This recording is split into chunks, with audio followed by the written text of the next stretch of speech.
যারা মুমিন, খাঁটি মুমিন, ইমানদার, শাবান মাস যখন আসে তাদের অন্তরটা আনন্দে দোল খেয়ে যায়।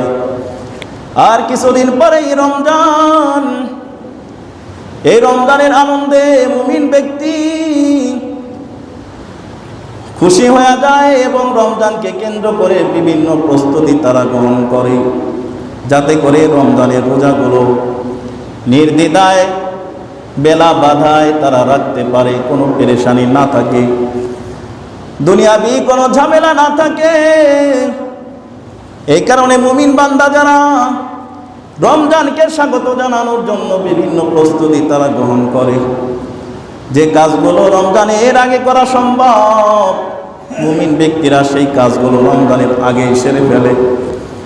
আর যে কাজগুলো রমজানের পরে করলেও অসুবিধা নাই, মুমিন বান্দারা, খাঁটি বান্দারা সেই কাজগুলো রমজানের পরের জন্য রেখে দেয়। এভাবে তারা রমজানকে স্বাগত জানানোর জন্য প্রস্তুতি গ্রহণ করে তৈরি হয়ে যায়। এই রমজানের প্রস্তুতি বিভিন্ন মানুষ বিভিন্নভাবে নেয়। আবার কিছু মানুষ আছে এই রমজানকে কেন্দ্র করে তারাও একটা প্রস্তুতি নেয়। যারা খাঁটি মুত্তাকি নয়, সাধারণ মুমিন, যারা সাধারণ মানুষ যারা, তারাও কিন্তু এই রমজানকে কেন্দ্র করে একটা প্রস্তুতি নেয়। কেমন প্রস্তুতি? ব্যবসায়ীরা এই রমজানকে কেন্দ্র করে মজুতদারির প্রস্তুতি গ্রহণ করে। তাদের কাছে এই রমজানটা হলো ব্যবসার একটা সুবর্ণ সুযোগ, ব্যবসার একটা মৌসুম। এই কারণে দেখা যায় এই রমজানকে কেন্দ্র করে যারা ব্যবসায়ী আছে, ব্যবসায়ী শ্রেণীর মানুষ, যাদের অন্তরে তেমন আল্লাহর ভয় নাই, ধর্মকর্ম তেমন পালন করে না, তারা শুধুমাত্র মজুতদারিতে লিপ্ত আছে। রমজানে পুঁজি সংগ্রহ করতে হবে, গুদামজাত করতে হবে, মালামাল গুদামজাত করতে হবে, মজুতদারি করতে হবে, যাতে করে রমজানে ব্যাপক লাভের সাথে এগুলো বিক্রি করতে পারে। ঠিক কিনা জোরে কর? ব্যবসায়ীরা এরকম রমজানকে কেন্দ্র করে প্রস্তুতি নেয়। তারা হলো ব্যবসার প্রস্তুতি, রমজানের প্রস্তুতি না, রোজার প্রস্তুতি না। আবার যারা ভোক্তা শ্রেণী আছে, তারা এই রমজানকে কেন্দ্র করে একটা প্রস্তুতি নেয়।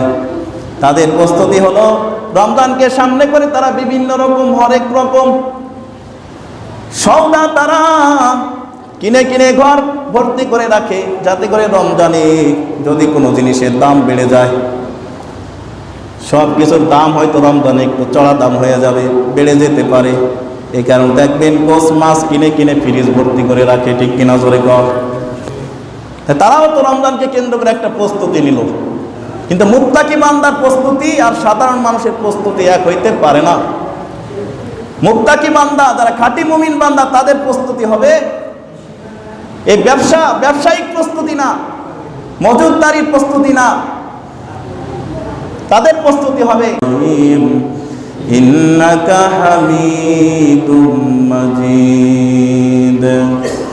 मुहम्मद ने आकर कुफर को मिटाया, कुफर को मिटाकर सदाकत को बताया। ला इलाहा इल्लल्लाह, ला इलाहा इल्लल्लाह, ला इलाहा ইল্লাল্লাহ, লা ইলাহা ইল্লাল্লাহ। যার দিলে আসে আল্লাহর ভয়, দোনো জাহানে তার নেই পরাজয়। যত বাধা আসুক না তার, যত বাধা আসুক না তার, আটকে তাতে থাকবে না। লা ইলাহা ইল্লাল্লাহ, জোরে লা ইলাহা ইল্লাল্লাহ, জোরে লা ইলাহা ইল্লাল্লাহ, লা ইলাহা ইল্লাল্লাহ মুহাম্মাদুর রাসূলুল্লাহ। সাল্লাল্লাহু আলাইহি ওয়াসাল্লাম। অগণিত শুকরিয়া প্রশংসা ওই মহান মনিবের দরবারে, যে মনিব আমাদেরকে সুস্থ শরীরে সপ্তাহের সর্বোৎকৃষ্ট দিন জুমার দিনে দুনিয়াবি সমস্ত কাজকর্ম থেকে ফারেক করে আল্লাহ তাআলা তার প্রিয় স্থান মসজিদে আসার বসার দিনে কিছু কথা বলা এবং শোনার তৌফিক নসিব করে দিলেন। এই জন্য সেই মনিবের দরবারে হৃদয় উজাড় করে সকলে জোরে সোরে বলি আলহামদুলিল্লাহ। লক্ষ কোটি দুরূদ ও সালাম বর্ষিত হোক সেই মহামানবের উপর, যার আগমনে পৃথিবীর অন্ধকার কেটে আলোর মুখ দেখেছে, যার আগমনে কুফর শিরকের অন্ধকার দূরীভূত হয়ে এক ইসলামের উজ্জ্বল সূর্যের আবির্ভাব ঘটেছে।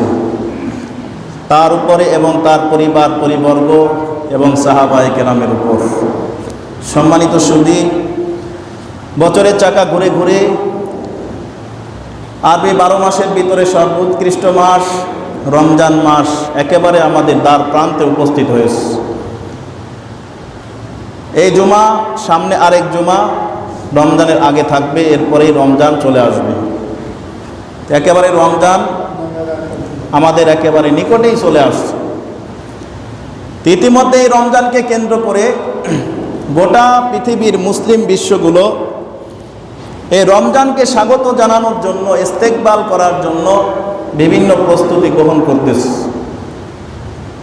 যারা মুমিন তারা সারা বছরই অপেক্ষা করে, এক বছর রমজান চলে গেলে তারা অপেক্ষা করে সামনে বছর রমজানের প্রহর গুনতে থাকে, অপেক্ষা করতে থাকে, সময় অতিক্রম করতে থাকে, কখন রমজান আসবে, কখন রমজান আসবে। বিশেষ করে শাবান মাস যখন চলে আসে তখন মুমিন বান্দা যারা, খাঁটি আল্লাহ ভীরু বান্দা যারা, তারা তো একেবারে রমজানের আনন্দে তাদের অন্তরটা আনন্দিত হয়ে যায়। মুমিন ব্যক্তি রমজান উপলক্ষে এতটা খুশি হয় যা বলে বোঝানো সম্ভব না। যারা মুমিন তারাই এটা বুঝে রমজান মাস আসলে তাদের কি অনুভূতি হয়, কি আনন্দ তাদের লাগে, ঠিক কিনা করে করে। এটা অন্য কাউকে বলিয়ে বোঝানো সম্ভব না। মুমিন ব্যক্তি বুঝতে পারে রমজানের আনন্দটা কি। আর এটাই স্বাভাবিক। যারা মুত্তাকি, যারা মুমিন, খাঁটি মুমিন, যাদের অন্তরে আল্লাহর ভয় রয়েছে, ইবাদত করতে পারা এটা তাদের কাছে বড় আনন্দের। যাদের অন্তর ঠিক আছে, কলব আত্মা যাদের ঠিক আছে, রূহ যাদের ঠিক আছে, যাদের আত্মার ভিতরে কোনো ঝামেলা নাই, যাদের কলবের ভিতরে কোনো ঝামেলা নেই, নেক কাজ করাটা তাদের কাছে বড়ই ভালো লাগে। এমন মজা তাদের লাগে যেটা বলে বোঝানো সম্ভব না। পক্ষান্তরে যাদের অন্তর নষ্ট হয়ে গেছে, কলব নষ্ট হয়ে গেছে, নেক কাজ করা তাদের ভালো লাগে না। নেক কাজ সামনে আসলে মনে হয় তাদের উপরে পাহাড় চাপায়া দেওয়া হয়েছে, বোঝা চাপায়া দেওয়া হয়েছে। এই কারণে নবীর উম্মত যারা মুমিন, খাঁটি মুমিন, ইমানদার, শাবান মাস যখন আসে তাদের অন্তরটা আনন্দে দোল খেয়ে যায়। আর কিছুদিন পরেই রমজান। এই রমজানের আনন্দে মুমিন ব্যক্তি খুশি হয়ে যায় এবং রমজানকে কেন্দ্র করে বিভিন্ন প্রস্তুতি তারা গ্রহণ করে, যাতে করে রমজানের রোজাগুলো নির্দ্বিধায় বেলা বাধায় তারা রাখতে পারে, কোনো পেরেশানি না থাকে, দুনিয়াবি কোনো ঝামেলা না থাকে। এই কারণে মুমিন বান্দা যারা রমজানকে স্বাগত জানানোর জন্য বিভিন্ন প্রস্তুতি তারা গ্রহণ করে। যে কাজগুলো রমজানে এর আগে করা সম্ভব, মুমিন ব্যক্তিরা সেই কাজগুলো রমজানের আগে সেরে ফেলে। আর যে কাজগুলো রমজানের পরে করলেও অসুবিধা নাই, মুমিন বান্দারা, খাঁটি বান্দারা সেই কাজগুলো রমজানের পরের জন্য রেখে দেয়। এভাবে তারা রমজানকে স্বাগত জানানোর জন্য প্রস্তুতি গ্রহণ করে তৈরি হয়ে যায়। এই রমজানের প্রস্তুতি বিভিন্ন মানুষ বিভিন্নভাবে নেয়। আবার কিছু মানুষ আছে এই রমজানকে কেন্দ্র করে তারাও একটা প্রস্তুতি নেয়। যারা খাঁটি মুত্তাকি নয়, সাধারণ মুমিন যারা, সাধারণ মানুষ যারা, তারাও কিন্তু এই রমজানকে কেন্দ্র করে একটা প্রস্তুতি নেয়। কেমন প্রস্তুতি? ব্যবসায়ীরা এই রমজানকে কেন্দ্র করে মজুতদারির প্রস্তুতি গ্রহণ করে। তাদের কাছে এই রমজানটা হলো ব্যবসার একটা সুবর্ণ সুযোগ, ব্যবসার একটা মৌসুম। এই কারণে দেখা যায় এই রমজানকে কেন্দ্র করে যারা ব্যবসায়ী আছে, ব্যবসায়ী শ্রেণীর মানুষ, যাদের অন্তরে তেমন আল্লাহর ভয় নাই, ধর্মকর্ম তেমন পালন করে না, তারা শুধুমাত্র মজুতদারিতে লিপ্ত আছে।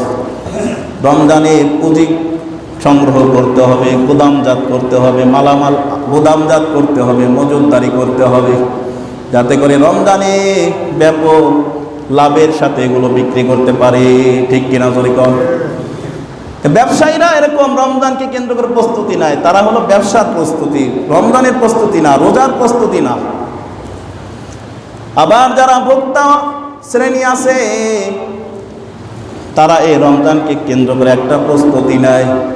তাদের প্রস্তুতি হলো রমজানকে সামনে করে তারা বিভিন্ন রকম হরেক রকম সওদা তারা কিনে কিনে ঘর ভর্তি করে রাখে, যাতে করে রমজানে যদি কোনো জিনিসের দাম বেড়ে যায়, সব কিছুর দাম হয়তো রমজানে একটু চড়া দাম হয়ে যাবে, বেড়ে যেতে পারে। এই কারণে দেখবেন কোষ মাছ কিনে কিনে ফ্রিজ ভর্তি করে রাখে। ঠিক কিনা জোরে কর? তারাও তো রমজানকে কেন্দ্র করে একটা প্রস্তুতি নিল। কিন্তু মুত্তাকি বান্দার প্রস্তুতি আর সাধারণ মানুষের প্রস্তুতি এক হইতে পারে না। মুত্তাকি বান্দা, যারা খাঁটি মুমিন বান্দা, তাদের প্রস্তুতি হবে এই ব্যবসায়িক প্রস্তুতি না, মজুতদারির প্রস্তুতি না। তাদের প্রস্তুতি হবে কেমনে নিশ্চিন্তায়, নির্বাধায় রমজানের রোজাগুলো রাখতে পারি, সেই প্রস্তুতি তারা গ্রহণ করে। আর এক শ্রেণীর কপাল পোড়া আছে মুসলমান, এই রমজানটা তাদের কাছে বড় বোঝার মনে হয়। তাদের ব্যবহারে বোঝা যায়, চলাফেরায় বোঝা যায়, তাদের অভ্যাস কাজলাতে বোঝা যায়। রমজান মাসটা তাদের কাছে বড় জুলুমের মাস। এই রমজান মাসটা তাদেরকে আল্লাহ দিলেন, তাদের চলাফেরায় বোঝা যায় রমজান মাসটা তাদের উপরে একটা জুলুম হয়ে আসছে। তাদের কলব নষ্ট, তাদের কলব নষ্ট হয়ে গেছে, যাদের অন্তর নষ্ট হয়ে গেছে, এই রমজান মাসটা তাদের কাছে বোঝার মনে হয়। তারা দেখবেন এখন থেকেই বিভিন্ন বাহানা, তাল বাহানা তালাশ করে কেমনে রমজানের রোজাগুলো ফাঁকি দেওয়া যায়। মানুষে যদি জিজ্ঞাসা করে, ভাই রোজা রাখো না কেন, কি একটা উত্তর দিবে, কি বাহানা তালাশ করবে। এখন থেকে বাহানা ঠিক করা হয়ে গেছে, কি বাহানা দিয়া মানুষকে উত্তর দেওয়া যাবে।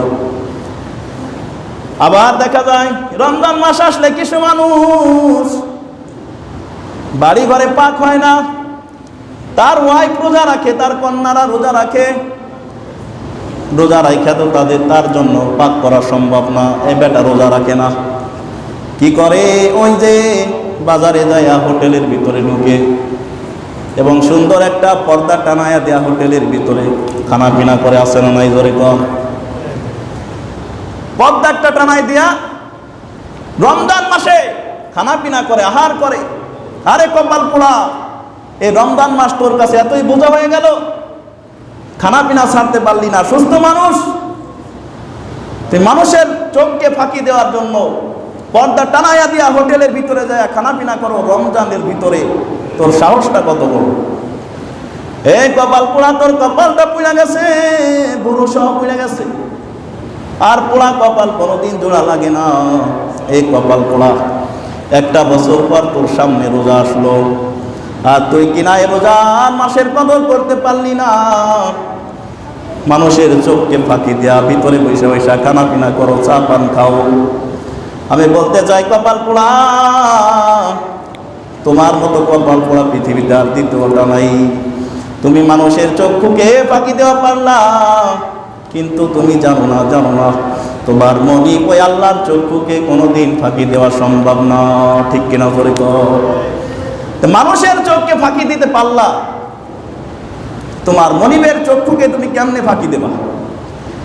তোমার মনিব তো তোমার সাথে সব সময় আছে, তার কুদরতি নজর সব সময় তোমার সাথে আছে, যেখানেই থাকো না কেন। অহুয়া মাকুম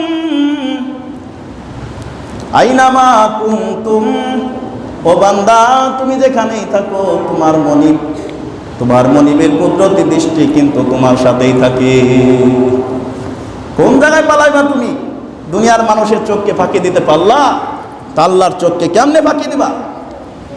আমি বলতে চাই, কপাল পোড়া রমজান মাসে যারা কোনো অসুবিধা নাই, কোনো অসুস্থতা নাই, তারপরেও যারা রমজান মাসে দিনে খানা পিনা করে, আমি বলতে চাই তারা খানা পিনা করে না, তারা জাহান্নামের আগুন পেটের ভিতরে ঢুকায়। ঠিক কিনা জোরে কর? তারা জাহান্নামের আগুন পেটের ভিতরে ঢুকাইতেছে। যারা রমজান মাস পাওয়ার পরেও বেলা জরুরত, কোনো অসুবিধা নাই, রোগ নাই, কোনো অসুবিধা নাই, শরীয়তে সমর্থন করে, যার কারণে রোজা ভাঙ্গা জায়েজ আছে, রোজা না রাখাও জায়েজ আছে, এরকম কোনো কারণ তার ভিতরে নাই, তারপরেও যে কপাল পোড়া রমজানের রোজা না রেখে দিনের বেলায় খানা পিনা করে, আমি বলতে চাই যে এরা খানা পিনা করে না, জাহান্নামের আগুন এদের পেটের ভিতরে ঢুকাইতেছে। এই কারণে মুসলমান, এই রমজান আমাদের সামনে আসতেছে, এখন থেকেই প্রস্তুতি গ্রহণ করতে হবে। এখন থেকে প্রস্তুতি নাও, যে কাজগুলো রমজানের পরে করা সম্ভব পরের জন্য রেখে দাও, আর যে কাজগুলো রমজানের আগে করা সম্ভব সেই কাজগুলো আগে করে ফেলো। রমজানের ভিতরে যেন কোনো ব্যস্ততা না থাকে, কোনো অসুবিধা না হয় রোজা রাখতে। এই কারণে খাঁটি মুমিনদের এদিকে সোচ্চার থাকতে হবে। এই রোজার ব্যাপারে আল্লাহ ডাক দিয়া বলেন, ইয়া আইয়ুহাল্লাযীনা আমানু কুতিবা আলাইকুমুস সিয়াম, হে ঈমানদারেরা, তোমাদের উপরে রোজা ফরজ করা হয়েছে, কামা কুতিবা আলাল্লাযীনা মিন ক্বাবলিকুম, যেমনি ভাবে তোমাদের পূর্ববর্তীদের উপরে রোজা ফরজ করা হয়েছিল, লাআল্লাকুম তাত্তাকুন, যাতে করে তোমরা তাকওয়া অবলম্বন করতে পারো। আল্লাহ ডাক দিলেন মুমিনদেরকে, ঈমানদারদেরকে, ঈমানদাররা তোমাদের উপরে রোজা ফরজ করা হয়েছে। এখানে কোনো বেঈমানকে ডাক দেয় নাই, আল্লাহ তাআলা ডাক দিলেন ঈমানদারদেরকে, ঈমানদাররা তোমাদের উপরে রোজা ফরজ করা হয়েছিল। তার মানে পৃথিবীর কোনো বেঈমান আল্লাহ তাআলার ইবাদত করার উপযুক্ততা রাখে না। আল্লাহ তাআলা যেখানে ইবাদতের আদেশ দিয়েছেন, যেখানেই নামাজের আদেশ দিয়েছেন, মুসলমানদেরকে, মুমিনদেরকে, ঈমানদারদেরকে আদেশ দিয়েছেন। যখনই যাকাত দেওয়ার জন্য আদেশ করেছেন, মুমিনদেরকে আদেশ করেছেন। যখনই রোজা রাখার জন্য আদেশ করেছেন, ঈমানদারদেরকে আদেশ করেছেন। যখনই হজ করার জন্য আদেশ করেছেন, ঈমানদারদেরকে আদেশ করেছেন। তার মানে হলো আল্লাহ তাআলার ইবাদত করার যোগ্যতা একমাত্র ঈমানদাররাই রাখে। পৃথিবীর কোনো বেঈমান, কোনো নাস্তিক, কোনো মুরতাদ আল্লাহ তাআলার ইবাদতের যোগ্যতা রাখে না। ঠিক কিনা জোরে কও?